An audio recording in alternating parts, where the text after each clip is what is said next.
প্রত্যেক দিনই ওয়ার্ডে পরিষ্কার করা হয়, কিন্তু দেখা যাচ্ছে যে কিছুদিন যাবৎ মানে স্মার্ট সিটি কনস্ট্রাকশন যেটা হচ্ছে, কনস্ট্রাকশনের মধ্যে গাফিলতি না, এটা বোধহয় শাটারিং যে থাকে তলে, এটা বোধহয় ওরা ওপেন করছে না বা কিছু একটা জায়গায় কোনো জায়গায় আটকাচ্ছে। তো আমাদের 2-3 বার বলাতে ওরা খুলে দিয়েছে, কিন্তু কালকে কি দেখা যাচ্ছে, মোটামুটি একটা বৃষ্টি বর্ষণেই কালকে দুর্গাচমনি বাজার তৎসঙ্গে নবোদয় ক্লাবের উল্টো দিকে যে গলিটা যায়, এটা পুরোপুরি কমপ্লিটলি মানে জলে তলে চলে গেছে।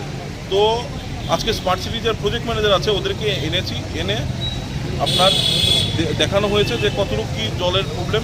ওরা বলেছে, এশিওর করেছে by Monday or Tuesday it will be all done, এবং বলে মানে এশিওরেন্স দিয়েছে। এখন এশিওরেন্সের পরে আমরা দেখতে পারবো মঙ্গলবার দিন এটাই কিছু হবে।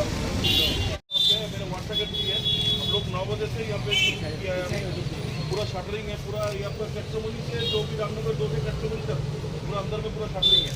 और शटरिंग